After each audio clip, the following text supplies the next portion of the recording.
एक दिन का सफर करके और यहां 2 महीने की तारीफ पड़ जाती।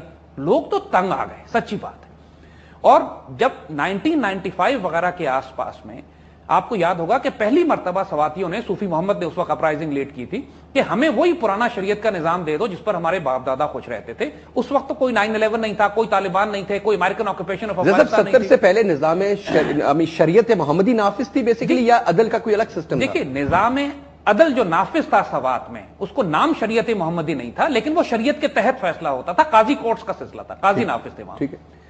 और 95 में जब ये निजाम डिमांड किया इन लोगों ने कि हमें ये निजाम वही शरीयत का दे दो जिसपे हमारे बाप दादा खुश थे, बिकॉज हमने, टू बी ऑनेस्ट, पाकिस्तान की तमाम गवर्नमेंट ने सवात को जिस बुरी तरह मैनेज किया है, जैसे हमने कहा ना, कभी एफसीआर लगा दी, कभी पाटा के तहत कर दिया, कभी सेशन क्रिमिनल कोर्ट्स वगैरह का सिस्टम बना दिया, इंसाफ खत्म हो गया बुनियादी तौर पर। तो लोकल लोगों की डिमांड है, खुद सवातियों की डिमांड है कि हमें वही पुराना निजाम दो। अब ये जब 2007 वगैरह के बाद, खासतौर पर जब यहां पर एमएमए की हुकूमत थी, तो इस वक्त तहरीक तालिबान, लाल मस्जिद ऑपरेशन के बाद खासतौर पर मुल्ला फजुल्ला और इसके तमाम साथियों ने सवात में जाकर जो बगावत बर्पा की, नाम इन्होंने यही लिया कि हम शरीयत नाफिज करने के लिए आए। लेकिन एक बात ध्यान में रखिएगा कि मुल्ला फजुल्ला का ताल्लुक बैतुल्लाह महसूद से है, जो उनके दामाद है मौलाना सूफी मोहम्मद के। Sufi Mohammad is a different character. Sufi Mohammad Tehreek Nifaz Shariat Mohammad का है, ये एक डिफरेंट ग्रुप है, डिफरेंट इनके कोई डिफरेंसेस है आपस में या एक ही बात है? इनके शदीद डिफरेंसेस हैं। इन तहरीक निफाज शरीयत मोहम्मद और तहरीक तालिबान पाकिस्तान, इनकी आपस में शदीद लड़ाई है, शदीद डिफरेंसेस हैं। लेकिन तहरीक शरीयत निफाज शरीयत मोहम्मद सिर्फ सवात में ऑपरेट करती थी, तहरीक तालिबान पाकिस्तान साउथ वजीरिस्तान और ट्राइबल एरिया से ऑपरेट करके ये बाहर से आए थे सवात में। ठीक है। मुल्ला फजुल्ला लाल मस्जिद में उस्ताद भी था, टीचर भी था, और उसने लाल मस्जिद के बाद वहां जाके बगावत बुलंद की। मगर Mullah Fazlullah is also son in law of Sufi Mohammad, लेकिन इनकी आपस की लड़ाई भी है, यानी फजुल्ला ने अपने फादर इन लॉ को कत्ल कराने की कोशिश भी की है। सो इनके झगड़े हैं आपस में। ठीक।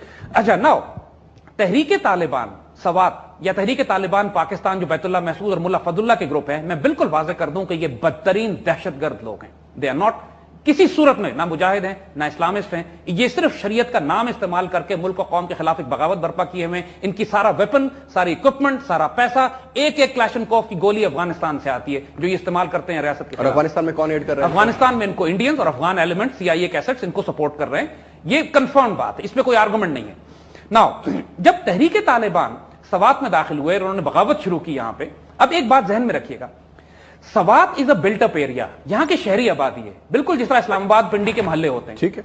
एक बिल्ट अप एरिया में जहां पे घर बने हुए हो, आबादी हो, नॉर्मल जिंदगी गुजरती हो, जब तालिबान वहां घुसेंगे तो आप इनको किस तरह निकालेंगे? वहां की पुलिस गायब हो गई, पुलिस को इन्होंने मार दिया। पूरी अवामी नेशनल पार्टी की जो गवर्नमेंट थी उसको बिल्कुल मार मार के खत्म कर दिया इन्होंने, बाकी को डरा धमका के निकाल दिया। मकामी आबादी तो लाइसेंस वाले असला रखने वाले थे, वो इस काबिल ही नहीं थे कि इनसे मुकाबला करते। ये तो दहशतगर्द थे, खुद को हमले करते थे, लोगों को दवा करते थे। और उससे पहले जो उसकी हुकूमत थी, एमएमए की हुकूमत थी, उसने जब देखा था कि यहां तालिबान बिल्ड हो रहे हैं तो उनको रोकने के लिए कोई कदम नहीं उठाया। उन्होंने इनको बिल्ड होने दिया, अपनी तैयारी करते रहिए तवील अरसे में। जब अवामी नेशनल पार्टी की हुकूमत आई तो फिर तो फुल ब्लूम के साथ ये पूरी तरह उन्होंने मुसल्लह बगावत अपनी शुरू की रियासत के खिलाफ। अच्छा, एक बात नोट कीजिएगा, जब आर्मी को भेजा गया इनको साफ करने के लिए, इनकी सफाई करने के लिए, तो आर्मी को 2-3 प्रॉब्लम्स आई। पहली प्रॉब्लम यह आई कि जब एक बिल्टअप एरिया में, एक शहरी इलाके में दहशतगर्द घुस गए हैं, तो आर्मी जब ऑपरेशन करेगी तो घर टूटेंगे, लोगों को तकलीफ होगी, सिविल कैजुअलिटीज होंगी। दूसरी तरफ मीडिया का और हुकूमत का यहां पर यह काम था कि आर्मी को सपोर्ट करती, कौम को इन्फॉर्म करते कि यहां दहशतगर्द घुस गए, फौज को हमने खुद कहा है ऑपरेशन करने के लिए। सियासतदानों ने यह पॉलिसी इख्तियार की, अपने आप को बचा लिया। पार्लियामेंट में आज तक सवाल डिस्कस नहीं हुआ था इससे पहले। जिस लम्हे कोई प्रॉब्लम सवात में होती, जब फौज ऑपरेशन करती, तो मीडिया यह कहता कि फौज अपने लोगों पर गोलाबारी कर रही है। सियासतदान यह कहते हैं कि जी निगोशिएशंस होने चाहिए, आर्मी के जरिए कोई मसले का हल नहीं होगा। देखिए, इतने सारे बयानात में सिर्फ मुख्तलिफ, कुछ ये कुछ कहते थे, वो कुछ कहते थे, आर्मी का कुछ और बयान आता था, हकीकत कुछ और होती थी। आर्मी को आइसोलेट कर दिया इन्होंने, यानी army was left to do civil operations, कि जब पुलिस नहीं है, पैरामिलिट्री नहीं है, गवर्नमेंट नहीं है, तो पूरे सवात की वैली को संभालने का पुलिस ड्यूटीज भी फौज के हवाले कर दिया आपने। फिर जब फौज इनको मारती थी तो घर टूटते थे, जब सिविलियन कैजुअलिटीज होती थी तो पूरा मीडिया शोर करता था कि फौज अपने लोगों को मार रही है। फौज के लिए तो मुश्किल खड़ी कर दी इन्होंने। अब जब फौज इनको पीछे हटाने के करीब पहुंचती थी, अवामी नेशनल पार्टी ने फौजी ऑपरेशन रोक दिए और इनसे कहा जी हम पीस डील्स करेंगे, मुआहदे करेंगे। 6-8 महीने का जो वक्त जाया किया, दोबारा रिग्रुप कर गए दोबारा। तो ये एक अजीब केओस और क्राइसिस था यहां पे। अब इस सूरत हाल में आप सवातियों से पूछिए कि वो क्या चाहते हैं। जो सवात के लोग थे उन्होंने कहा खुदा के वास्ते हमारी जान, पहला काम तो यह करें कि इन तालिबान से जान छुड़ाएं अपनी, क्योंकि ये तालिबान बदतरीन दहशतगर्द, लोगों के घरों में घुस के उनकी बेटियां उठा लेते थे कि जी हमने अपने निकाह करना है, हमारे मुजाहिदीन ने इनसे पैसा वसूल करते थे ज़कात के नाम पे इनसे, इनको कब्रों से निकाल कर लोगों को फांसियां दी इन्होंने। कौन सा इस्लाम है, कौन सी शरीयत? लोगों को मेरे पास इतनी फुटेजेस आती है जैसा बंदों को जवा रोड पे कर रहे हैं। अगर हम वो फुटेज रिलीज कर दें मीडिया पे तो पूरी कौम को एक हफ्ता नींद ना आए। इतने बड़े दहशतगर्द हैं ये लोग, जिस तरह लोगों को बच्चों को ज़िबा करते थे। अब सवात के लोग तो तंग आ गए, वो तो मासूम पाकिस्तान से प्यार करने वाले सिविलियन लोग हैं। उन्होंने हुकूमत से कहा, फौज से कहा, गवर्नर एनडब्ल्यूएफपी से कहा कि हमारी जान छुड़ाइए, और उसका तरीका यह है कि एक तो ये कि हमें पता है कि आप जंग करके निकाल सकते हैं इनको, लेकिन उसमें हमारे घर टूट जाएंगे, तो खुदा के वास्ते आप हमें शरीयत का वो निजाम दें जो हम चाहते हैं। उस निजाम को देने के नतीजे में तालिबान की यह दलील कि हम शरीयत नाफिज करने के लिए मुल्क में जंग कर रहे हैं, दलील खत्म हो जाएगी।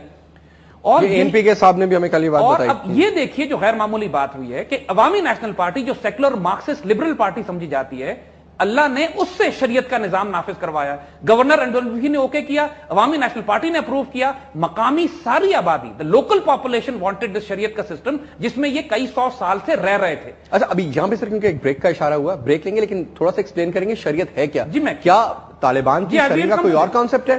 शरीयत मोहम्मदी में और तालिबान की शरीयत में फर्क क्या है? ब्रेक है जी। आज ये सारे सवाल जो आपके जहन में जन्म लेते हैं उनके जवाब आपको मिलेंगे, हमारे साथ रहे। विल जस्ट टेक ब्रेक है जी, ब्रेक के बाद वापस आते हैं। ज़ैद हामिद हमारे साथ मौजूद और गुफ्तगू जारी रखेंगे।